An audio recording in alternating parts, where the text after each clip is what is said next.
Hey guys, all right, I'm so excited. So I'm just finishing up making some content for my planning mastermind group or whatever.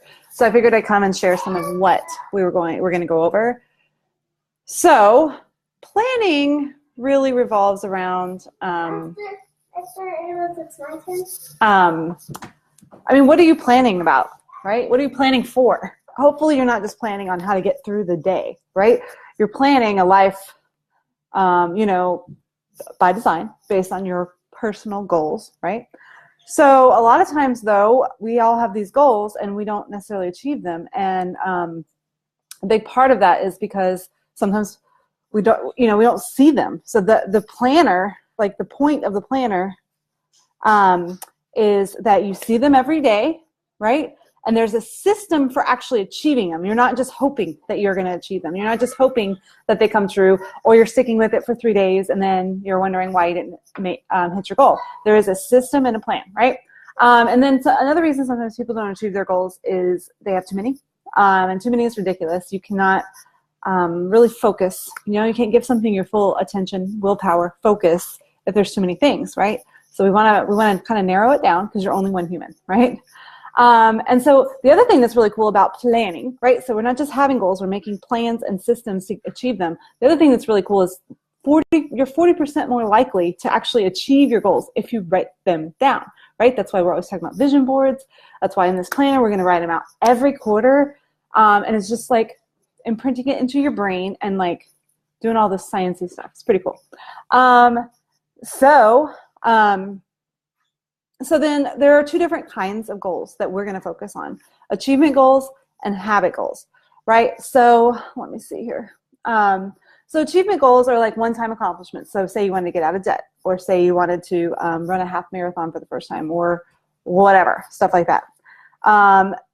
What we're doing is we're picking goals for this quarter, next quarter, starting in July, and we're going to pick just a few, and we're going to set our intention on it. And we're doing the smarter goals, right?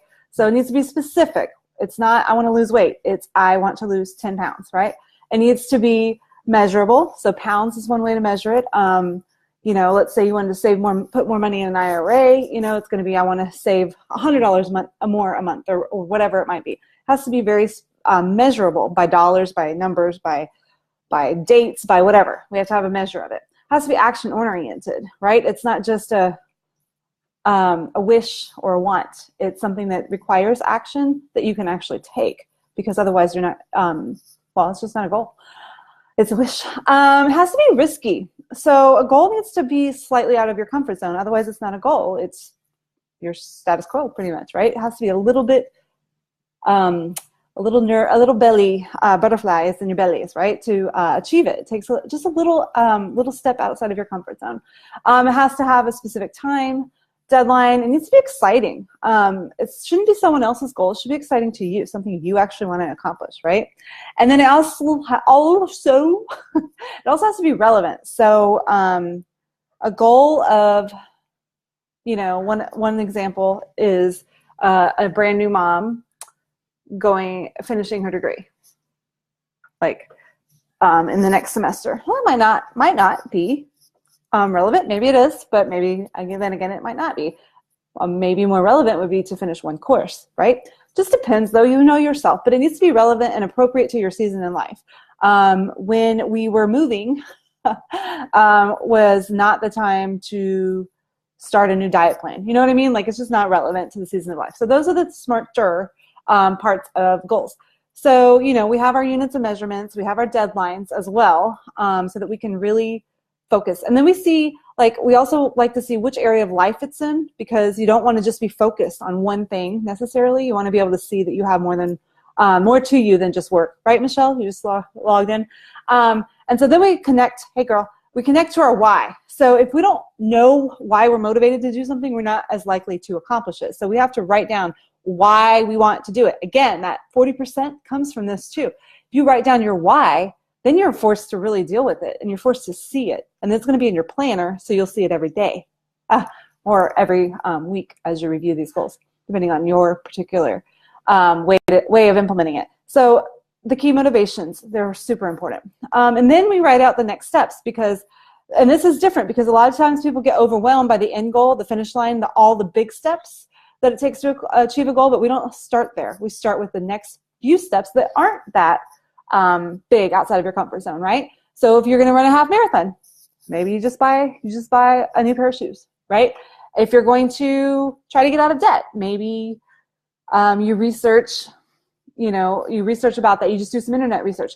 Like there's a few next steps so that we can get the momentum going, but it's not like we're not focused on this huge, crazy hard end game, so because that stops people in their tracks before they start very often. And then, we have a reward. So even on in this planner, and this is why I'm saying, like, this is all stuff that I teach all the time to all my clients and my friends and anybody who will listen. You know this, Michelle. So then we have to have a reward. So it can be monetary, it can be free, it can be whatever. It doesn't matter, but you need to celebrate. Celebrating your success is important, but it also cements to yourself that you're a person that achieves goals. It makes you gain confidence. It makes you be willing to try to do harder things. It makes you realize the reward for stepping outside of your comfort zone. And it also kind of motivates you, right? It pulls you. So if you have a good reward at the end, it might pull you a little bit to keep going on your goal. And then, let me see, I think that's pretty much it. I just think that, so what we're going to do in this group is we're going to have these goals, right? So we have our annual goals. So we're going to write those out. Then we're going to break it down to the quarter because you can focus for a shorter time. You can have more intense focus for a shorter time than all year, right? So we're going to take some of those goals that are relevant to the next season in life, or this next quarter. Then we're going to work on those. Then we're going to develop those. We're all going to do it together. And then we're going to move each day toward those goals. And what's really cool about that is we're going to review them weekly, right? And then we're going to check in quarterly with each other. And that's just how you achieve goals. You have a plan, and this is a system. Like, we have a system of achieving goals instead of just a wish and a hope and a dream. And so, yeah, that's just what I wanted to tell you. I'm coming live. I have most of my people are signed up for this mastermind planning group. If you want to join in with us, it's really not a big cost investment for you, but it is an investment in yourself that could really change your life. Because once we put our big girl panties on and decide to get intentional about what we want instead of whining about why we don't have it, it's kind of a game changer. It's a game changer, and we're going to do it together. So that's the other thing. Everything that I do to improve myself, I want to share with you guys and help you through it together, because that's the best way to achieve things, right? It doesn't matter what it is. And we need support. We need accountability. We need help. We need coaching. We need just, knowing someone's doing the same crappy, hard stuff as we are, right? And then, maybe we have questions and we can lean on each other. And that's what we're doing. We're all spending the next quarter working on these goals together using this planner, which is going to be awesome.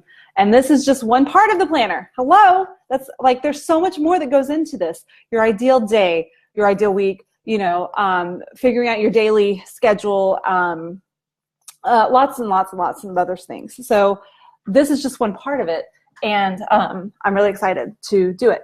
All right, so go ahead and let me know if you want to join in with us. We start in July. You need to get your planner soon. So if you want to join, let me know. Love you guys. Bye.